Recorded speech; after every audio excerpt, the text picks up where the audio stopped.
ஸ்ரீசக்கர வரதாச்சாரியம் சுத்தசத்வ குருத்தமம் ஸ்ரீநிதிம் ராகவம் வந்தே ஹியபார கருணாகரம்.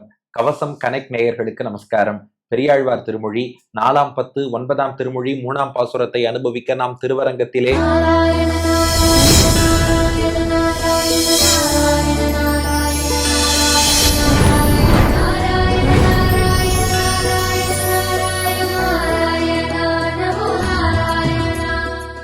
பெரிய பெருமாளுக்கு எதிரிலே பிரணவாக்கார விமானத்துக்கு அடியிலே உபய காவிரி மத்தியிலே மானசீகமாக நின்று கொள்கிறோம். நம்மை கைப்பிடித்து பெரிய பெருமாள்கிட்ட அழைத்து வந்த பெரியாழ்வார் முதல் 2 பாசுரங்கள்ல அந்த பெரிய பெருமாளை ராமனாக கண்டார். 3ஆம் பாசுரம் பெரிய பெருமாளை கண்ணனாக கண்டு அருளி செய்கிறார். பாசுரம்: கருளுடைய பொழில் மருதும் கதக்களிரும் பிளம்பனையும் கடிய மாவும் உருளுடைய சகடினையும் மல்லரையும் உடைய விட்டு ஓசை கேட்டான். இருளகற்றும் எரிகதிரோன் மண்டலத்தூடு ஏற்றி வைத்து ஏணி வாங்கி அருள் கொடுத்திட்டு அடியவரை ஆட்கொள்வான் அமருமூர் அணி அரங்கமே. சில பாடங்கள்ல உருளுடைய சகடரையும்னு இருக்கு, ஆனால் பிராச்சீனமான பாடங்கள்ல சகடினையும்னு இருக்கு. ஆனா சகடர் சகடு ரெண்டுக்கும் அர்த்தம் ஒண்ணுங்கிறதுனால 2 பாடங்கள்லயுமே ஒன்றும் பெரிய பேதம் இல்லை. அவரவர் ஆச்சாரியன் எப்படி சொல்லி கொடுத்தாரோ அப்படி வச்சுக்கலாம். கருளுடைய பொழில் மருதும் கதக்களிரும் பிளம்பனையும் கடிகமாவும் உருளுடைய சகடினையும் மல்லரையும் உடைய விட்டு ஓசை கேட்டான். இருளகற்றும் எரிகதிரோன் மண்டலத்தூடு ஏற்றி வைத்து ஏணி வாங்கி அருள் கொடுத்திட்டு அடியவரை ஆட்கொள்வான் அமருமூர் அணி அரங்கமே. இப்ப பாட்டு பாருங்க, கிருஷ்ணாவதாரத்துல எத்தனை அசுரர்களை எல்லாம் கண்ணன் அழித்தான்னு ஒரு பட்டியல் கொடுக்கிறார் பெரியாழ்வார். கருளுடைய, கருள்னா கருப்பு நிறம்னு அர்த்தம். கருளுடையனா கருப்பு நிறம் கொண்ட, பொழில், பொழில்னா சோலையிலே இருக்கக்கூடிய, மருதும்னா இரட்டை மருத மரங்கள்னு அர்த்தம். வேற யாரு? நம்ம நளகூபரன் மணிகிரீவன்னு குபேரனுடைய பிள்ளைகள் இரட்டை மருத மரங்களா இருந்தா இல்லையா, அந்த மருத மரம் 2 சேர்ந்து என்ன பண்ணித்தான், அப்படியே பார்க்கறதுக்கு கவர்ச்சியா இருக்கணுங்கிறதுக்காக தங்களை சுற்றி ஒரு சோலையே உருவாக்கி எடுத்து, எங்க நந்தகோபர் வீட்டு கொல்லையில இருந்த 2 மரங்கள் தன்னை சுற்றி ஒரு சோலையை உருவாக்கித்தான். அதான் பொழில், சோலையால் சூழப்பட்ட மருது. அது இருக்கட்டும், கருளுடைய கருப்பு நிறம் கொண்டு இருக்க மருத மரம் என்ன கருப்பாவா இருக்கும் அப்படின்னு கேள்வி வரும் இல்லையா. இதுக்கு மணவாள மாமுனிகள் ஒரு வியாக்கியானம் பண்ணி இருக்கார். ரொம்ப அற்புதமான அரிய ஒரு வியாக்கியானம். கருப்பும் சிவப்பும் வெகுளி பொருள்னு தமிழ்ல சொல்லியிருக்காளாம். தமிழ்ல கருப்பு சிவப்பு ரெண்டுமே கோபத்தை குறிக்குமா. யாராவது கோபப்பட்டா முகத்துக்கு சிவப்பு வண்ணம் அடிச்சு காட்டுறா பாருங்க, அது போல கருப்பும் கோபத்தை குறிக்குமா. கருளுடைய பொழில் மருதுனா கருப்பு நிறம் கொண்டனா கோபம் கொண்ட மருத மரங்கள்னு அர்த்தம். ஏன்னா ஹரிவம்சத்துல என்ன சொல்லியிருக்குன்னா, இந்த 2 மரத்திலையும் 2 அசுரர்கள் அமர்ந்திருந்தார்கள். கம்சனால் ஏவப்பட்டு கோபத்தோடு கிருஷ்ணனை தாக்கணும்னு உட்கார்ந்துருந்தா. அதனால கருப்புன்னா கருப்பு வண்ணம்னு அர்த்தம் இல்ல, கோபம்னு அர்த்தம். கருள் உடைய, கோபத்தோடு இருந்த, பொழில் மருதும் சுத்தி சோலையை உண்டாக்கிய அசுர ஆவேசம் கொண்ட இரட்டை மருத மரங்கள். அதையும் கதக்களிரும், கதம்னாலும் சீற்றம், கோபம்னு அர்த்தம். களிறுனா யானை, கம்சனுடைய கோலையாப்பிடம்ங்கிற யானை. கதக்களிரும் கோபத்தோடு வந்த கம்சனுடைய மதம் கொண்ட கோலையாப்பிட யானை. பிளம்பனையும், பிரலம்பாசுரன் கிருஷ்ணன் நண்பர்களோடு விளையாடிட்டு இருக்கும் போது ஆயர் சிறுவன் வேஷத்திலேயே கிருஷ்ணனை அழிக்க பார்த்த பிரலம்பாசுரன்கிற அசுரனையும். கடிய மாவும், கடியனா கொடூரமான, குரூவலான, மானா மிருகம், இங்கே குதிரை வடிவில் வந்த கேசிங்கிற அசுரனை குறிக்கிறது. மிருக வடிவம் குதிரை வடிவம் கொண்ட கேசிங்கிற அசுரன். இப்ப முதல் அடியில 4 பேர் வந்துட்டா. கோபம் கொண்ட சோலை சூழ்ந்த ரெட்ட மருத மரம், கோபம் கொண்ட மதம் பொங்கி வந்த கோலையாப்பிடம் யானை, பிரலம்பாசுரன் ஆயர் சிறுவன் வேஷத்துல வந்தவன். அப்புறம் கொடுமையான கொடூரமான கடிய மா கேசிங்கிற மிருக வடிவில் குதிரை வடிவில் வந்த அசுரன். அப்புறம் உருளுடைய சகடினையும், சகடரையும்னு படம் உண்டு, சகடினையும்னு படம் உண்டு. உருளுடையன்னா உருண்டு வந்தேன்னு அர்த்தம். அப்படியே உருண்டு உருண்டு உருண்டு கிருஷ்ணன் தொட்டில்ல மோதி அழிக்க வந்தது. உருளுடைய சகடினையும், சகடுனா மாட்டு வண்டி சக்கரம், மாட்டு வண்டி சக்கரத்துக்குள்ள சகடாசுரன் தான்.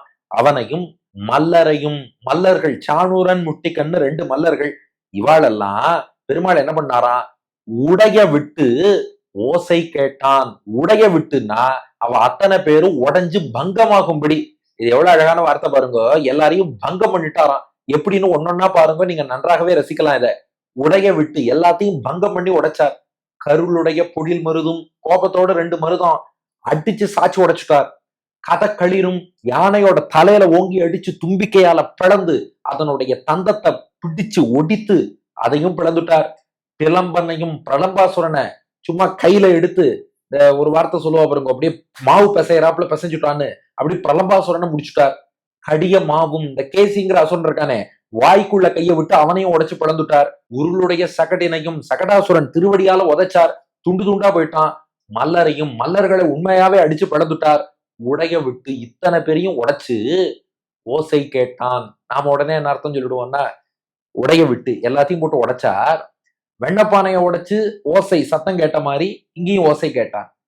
இங்க ஓசைனா புகழ்னு அர்த்தம். சம்ஸ்கிருதத்திலயுமே விஸ்ருத்தங்கிற அந்த அழகான வார்த்தை, விஸ்ருத்தனா காதால கேட்கறதுன்னு ஒரு அர்த்தம், அது புகழையும் குறிக்கும்பா. ஏன் கேக்குறா, யாருடைய புகழ் எல்லா இடத்துலயும் நிறைஞ்சிருக்கோ அவரை பத்தி தான் காதால கேட்டுட்டே இருப்போம். அதனால ஓசை கேட்டான்னா இந்த இடத்துல என்ன அர்த்தம்னா புகழ் பெற்றான்னு அர்த்தம். ஓசை கேட்டானுக்கும் புகழ் பெற்றானுக்கும் என்ன சம்பந்தம்னு கேட்கிறீர்களா? இதெல்லாம் ஆச்சாரியர்கள் விளக்கினாதான் புரியும். இவன் இந்த காரியம் எல்லாம் பண்ணானோ இல்லையோ, அதனால கிருஷ்ணனுடைய புகழ் உலகம் எல்லாம் பரவித்தான். உலகமே கிருஷ்ணனை கொண்டாடித்தான். அவ எல்லாரும் கொண்டாடுற புகழ் ஓசையை இவன் காதால கேட்டான். அதனால ஓசை கேட்டான்னா புகழ் பெற்றான்னு அர்த்தம். அதனால அந்த ரெட்டை மருத மரம், கோபம் கொண்ட யானை, பிரலம்பாசுரன், அத்தோடு அந்த கேசிங்கிற அசுரன், சகடாசுரன், மல்லர்கள் இவ்வாறு அழித்து புகழ் பெற்றவன் கண்ணன். இதுல என்னப்பா புகழ் இருக்குன்னு கேட்கிறீர்களா? இந்த தீய சக்திகளை அழிச்ச மாதிரிதான் பகவான் நம் எதிரிகளை அழிக்கிறானாம். அது என்ன எதிரிகள்னு கேட்கிறீர்களா? இதுல எவ்வளவு தீய சக்தி எண்ணிக்கை வந்திருக்குன்னு பாருங்க, ரகசியம் புரிஞ்சிடும். கருளுடைய பொழில் மருது 1, கதக்களிறு 2, பிளம்பனையும் 3, கடியமாவும் 4, உருளுடைய சகடினையும் 5, மல்லரையும் 6. இது மணவாள மாமுனிகள் வியாக்கியானத்துல காட்டுறார். இது போல உலகியல் வாழ்க்கையில 6 பேர் நம்மள அழுத்தி வச்சிருக்கானாம். யார் அந்த 6 பேர்னு கேட்டோம். அவித்யா, கர்மா, வாசனா, ருச்சி, சரீர சம்பந்தம், திரிகுணம்.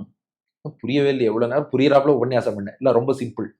அவித்யானா அறியாமைன்னு அர்த்தம். நம்ம நிறைய கர்மா பாப்பங்கள்லாம் பண்ணியிருக்கோம் இல்லையா, அது நம்முடைய ஞானத்தை மறைச்சு வச்சுடுத்து. அதனால ஞானம் சுருங்கிய நிலையில நாம யாருன்னு தெரியாம, பெருமாள் யாருன்னு தெரியாமல் அறிவு குன்றியவர்களா இருக்கும். அறிவு குன்றி இருந்தா டிஸ்கிரிஷனரி கெப்பாசிட்டி இருக்காது, தப்பு பண்ணிடுவோம். நம்ம பிறவி பிணியில சிக்கின்னு இருக்கிறதுக்கு அந்த அறியாமை முதல் காரணம் அவித்யா. 2, கர்மா, நிறைய பாபங்கள் பண்ணிட்டே இருக்கும்.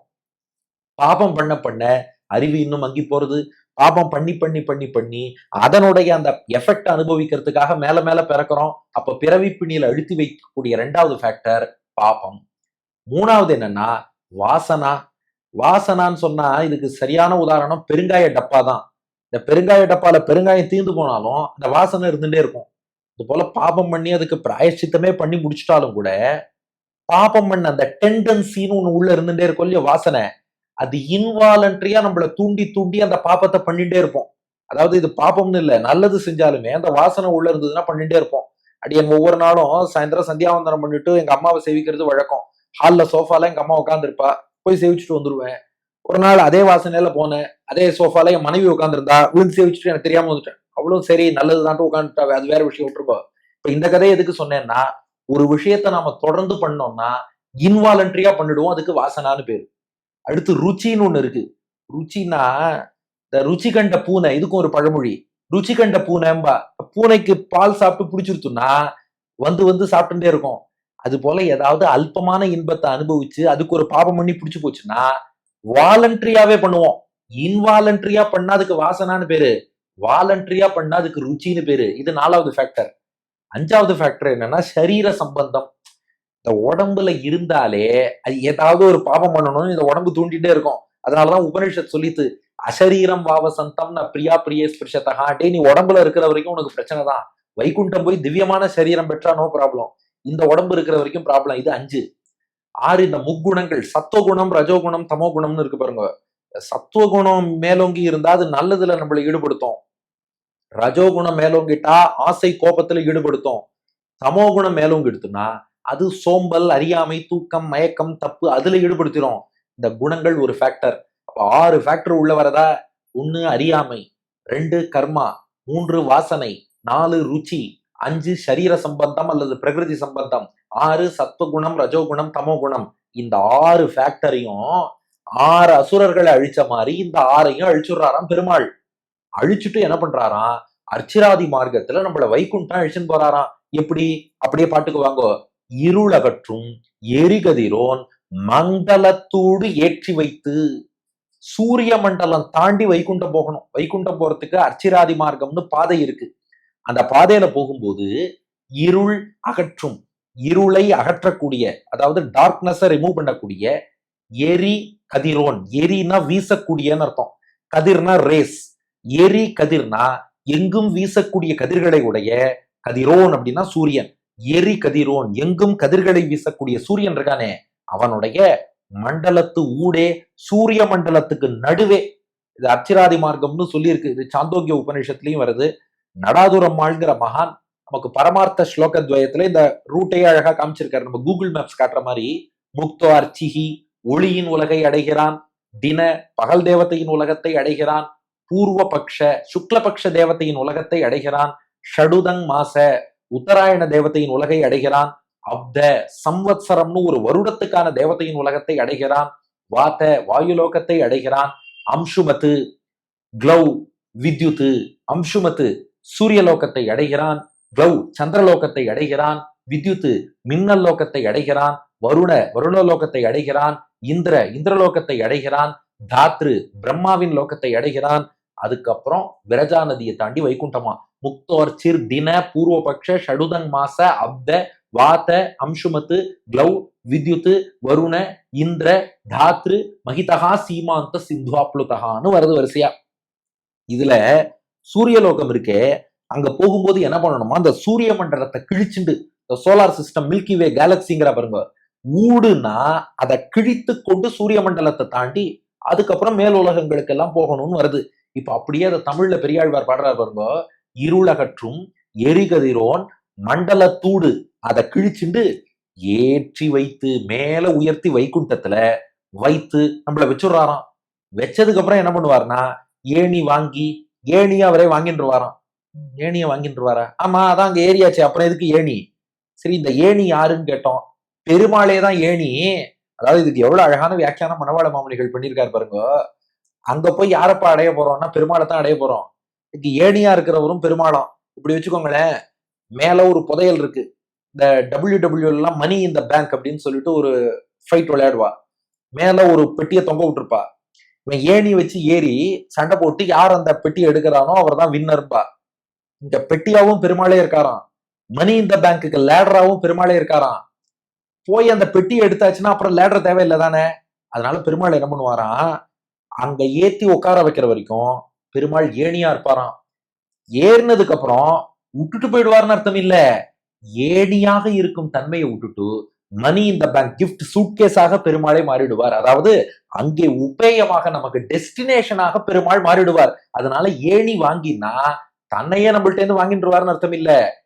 ஏணிங்கிற அந்த ஒரு தன்மையை விட்டுட்டு, ஏத்தி விடுற வரைக்கும் தானே ஏணி வேணும், அந்த தன்மையை விட்டுட்டு, அதாவது நான் தான் உன்னை காப்பாத்தினேன்னு திரும்ப திரும்ப சொல்லி காட்டாம அங்கே நமக்கு டெஸ்டினேஷனாக இலக்காக இருந்து உபேயமாக கைங்கரியத்தை வாங்கிப்பார். இதை டெக்னிக்கலா ஒரு வார்த்தையில சொல்லிட்டு போயிடுவா. உபாயம்ங்கிற சொரூபத்தை நிவர்த்தி பண்ணிட்டு உபேயம்ங்கிற சொரூபத்துல பிரவருத்தி பண்ணுவார். தான் வழியாக இருந்தான், அந்த வழிங்கிறத மறந்துட்டு இனி நான் உனக்கு இலக்காக இருக்கிறேன், கைங்கரியம் பண்ணும் வாரான். அதான் இருளகற்றும் எரிகதிரோன் மண்டலத்தோடு ஏற்றி வைத்து ஏணி வாங்கி ஏணியாக இருக்கும் தன்மையை விட்டுட்டு அதுக்கப்புறம் தானே இலக்காக இருந்து நமக்கு அனுகிரகம் பண்ணுவான். எப்படி? அருள் கொடுத்துட்டு. அருள் கொடுப்பாராம்.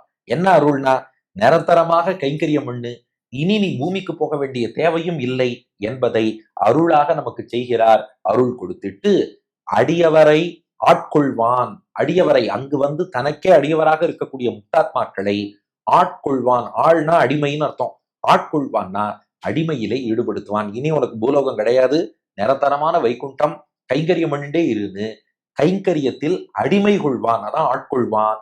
அமருமூர், அவர் அமர்ந்திருக்கும் ஊர்னா, அதாவது நிற்கும் ஊர்னு சொல்லிட்டா எங்கேயாவது நகர்ந்து போயிடுவாரோன்னு சந்தேகம் வருமா.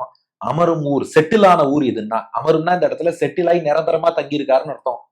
அணி அரங்கமே, அணினா அழகான, அழகான ஸ்ரீரங்கத்துல இருக்காராம். எதுக்குன்னா, ஆமா, இந்த 6 எதிரிகளையும் அழித்து நம்மள சூரிய மண்டலத்தை தாண்டி வைகுண்டத்துக்கு அழிச்சுட்டு போற வரைக்கும் ஏணியா இருந்து, அழைச்சிட்டு போனதுக்கு அப்புறம் இலக்காகவும் இருந்து அங்கேயும் அனுகிரகம் பண்ணி நம்மள கைங்கரியத்துல ஈடுபடுத்துவதற்காக அணி அரங்கமே இப்ப அழகான ஸ்ரீரங்கத்துல எழுந்தருளி இருக்கார். இந்த அணி அரங்கம்ங்கிறதுக்கு வியாக்கியானத்துல ஒரு விசேஷார்த்தம் மணவாள மாமுனிகள் காட்டியிருக்கார். அது என்ன விசேஷார்த்தம் அப்படின்னா, பிள்ளை திருநறையூர் அரையர் என்ற மகானும் பராசர பட்டரும் ஸ்ரீரங்கத்தை பிரதட்சிணம் பண்ணிட்டு வராளாம். பெரிய பெருமாள் சன்னதிய நல்லா கவனிங்கோ. பிள்ளை திருநறையூர் அரையருங்கிற மகான், பராசர பட்டருங்கிற மகான், ரெண்டு பேரும் திருவரங்கம் பெரிய கோவிலை பிரதட்சிணம் வருகிறார்கள். நஞ்சியர் என்ற சிஷ்யர் பின்னாடி நடந்து வரார். இதுல ரெண்டு பேரும் என்ன பண்ணுவாலும் பிரதட்சிணம் பண்ணும்போது, இங்க பாருங்க இந்த மதில் எவ்வளவு அழகா இருக்கு, கொஞ்ச நேரம் நின்று அப்படியே பார்த்துட்டு இருப்பாளாம். அப்புறம் கொஞ்சம் தூரம் நடப்பா, ஒரு 4 அடின்னு வச்சுக்கோங்க, இந்த கோபுரம் எவ்வளவு நன்னா இருக்கு, அப்புறம் ஒரு 4 அடி, இந்த விமானம் எவ்வளவு நன்னா இருக்கு, அப்புறம் ஒரு 4 அடி, இந்த சோலை எவ்வளவு நன்னா இருக்கு. பிரதட்சணமே ஒரு நாள் முழுக்க பண்ணிட்டு இருப்பாளாம். அது ஏன்னு சிந்திச்சாராம் நஞ்சியர். அப்பதான் விஷயம் புரிஞ்சுதான், இவாளுக்கெல்லாம் அடைய வேண்டிய இலக்காகவே ஸ்ரீரங்கம் தான் இருக்கு. நாம ஒரு இலக்குன்னு ஒரு விஷயத்த வச்சுட்டோம்னா அதுல உள்ள ஒன்னொன்னையும் ரசிக்க ஆரம்பிச்சிருவோம். அதாவது லௌகிக உதாரணம் சொல்றேன்னு நினைக்க வேண்டாம், மனசுல பதியறதுக்காக சொல்றேன். இப்ப நாம ஒரு கிரிக்கெட் மேட்ச் பாக்குறோம், ஒரு சாமானிய மனுஷன்னா எவ்வளவுப்பா ஸ்கோரு, இந்தியா 200 அடிச்சான், இங்கிலாந்து திருப்பி அடிச்சுட்டான், இந்தியா தோத்து போச்சு சொல்லிட்டு போயிட்டே இருப்போம். ஆனா அதை ரொம்ப ரசிக்கக்கூடியவனை கேட்டா அவன் என்ன சொல்லுவான், இந்த ஃபர்ஸ்ட் ஓவர்ல அஷ்தீப் சிங் ஒரு பால் போட்டா இருப்பாருப்பா, அது இன்ஸ்விங்கா எப்படியே ஜிக்குன்னு போச்சு, எவ்வளவு நன்னா இருந்ததுமா. இன்னொருத்தர் சொல்லுவார், அந்த வைபவ் சூரியவம்சி ஒரு புல் ஷாட் அடிச்சா இருப்பார், என்னமா விளையாடுறாருப்பா. ஒரு சாமானியமானவன் பார்க்கும்போது அவ்வளவுதான் பார்த்துட்டு போயிட்டே இருப்பான். அதை ரசிக்கிறவன் என்ன பண்ணுவான், ரீப்ளே போட்டு போட்டு இந்த அப்பர் கட் எவ்வளவு நன்னா இருக்கு, புல் ஷாட் எவ்வளவு நன்னா இருக்கு, இதெல்லாம் நமக்கு லௌகிகத்துல தோன்றது. அது போல ஆச்சாரியர்கள் என்ன பண்றாளாம், ஸ்ரீரங்கம் கஷேத்திரத்தை பார்க்கும்போது, அந்த திருக்கோவிலை பார்க்கும்போது ஒன்னொன்னையும் ஆச்சாரியர்கள் ரசிக்கிற அணி அரங்கம்னா, ஸ்ரீரங்கத்தை வைகுண்டத்தை கூட இலக்குன்னு கருதாம ஸ்ரீரங்கமே எங்களுக்கு எல்லாம்னு கருதக்கூடிய ஆச்சாரியர்கள் இருக்காளே, அவளுக்கு ஒவ்வொரு நொடியும் அழகாக ரசிக்கும்படியாக இருக்கும் க்ஷேத்திரம் திருவரங்கம்னு இந்த ஐதிஹியத்தை கோட் பண்ணி வியாக்கியானம் பண்ணியிருக்கார் மணவாள மாமுனிகள். கருளுடைய பொழில் மருதும் கதக்களிரும் பிளம்பனையும் கடியமாவும் உருளுடைய சகடினையும் மல்லரையும் உடையவிட்டு ஓசை கேட்டான் இருளகற்றும் எரிகதிரோன் மண்டலத்தூடு ஏற்றி வைத்து ஏணி வாங்கி அருள் கொடுத்திட்டு அடியவரை ஆட்கொள்வான் அமருமூர் அணி அரங்கமே. கோபத்தோடு இருந்த சோலையிலே இருக்கும் இரட்டை மருத மரங்கள், கோபம் கொண்ட மதம் மிக்க கோலையாபிடம்ங்கிற யானை, பிரலம்பாசுரன், கொடூரமான கேசிங்கிற குதிரை, உருண்டு வரக்கூடிய மாட்டுவண்டி சக்கரம், அதுபோல மல்லர்கள் முஷ்டிகன் சாணூரன், இவர்களை எல்லாம் அழித்து உடைய விட்டு அதனால் புகழ் பெற்றவன் அவன் இப்போது திருவரங்கத்துல இருக்கான். அவன் என்ன பண்றான்னா, இந்த இருளகற்றும் சூரிய மண்டலத்தை தாண்டி நம்மளை அழிச்சுன்னு போய் வைகுண்டத்தில் சேர்த்து ஏணிங்கிற தன்மையை மாத்திண்டு இலக்குங்கிற தன்மையிலே மாறி நமக்கு அனுகிரகம் பண்ணி நிரந்தரமா வைகுண்டத்துல இருக்க வச்சு அடியார்களுக்கு கைங்கரியம் கொடுக்கிறானே, அவன் எழுந்துருளி இருக்கும் ஓர் அழகான ஸ்ரீரங்கம். அடியன் வழங்கும் ஆங்கில வடிவம்.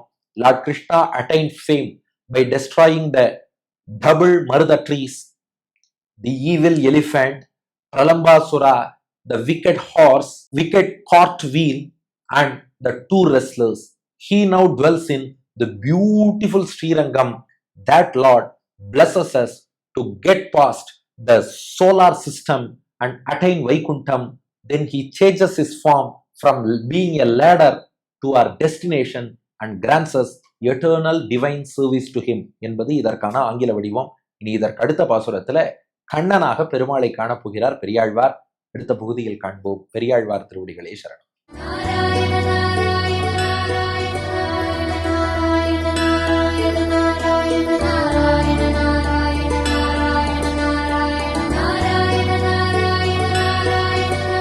கருளுடைய பொழில் மருதும் கதக்களிரும் பிளம்பனையும் கடியமாவும் உருளுடைய சகடரையும் மல்லரையும் உடைய விட்டு ஓசை கேட்டான். கருளுடைய பொழில் மருதும் கதக்களிரும் பிளம்பனையும் கடியமாவும் உருளுடைய சகடரையும் மல்லரையும் உடைய விட்டு ஓசை கேட்டான். இருளகற்றும் எரி கதிரோன் மண்டலத்தூடு ஏற்றி வைத்து தேனி வாங்கி அருள் கொடுத்திட்டு அடியவரை ஆட்கொள்வான் அமருமூர் அணியரங்கமே அமருமூர் அணியரங்கமே.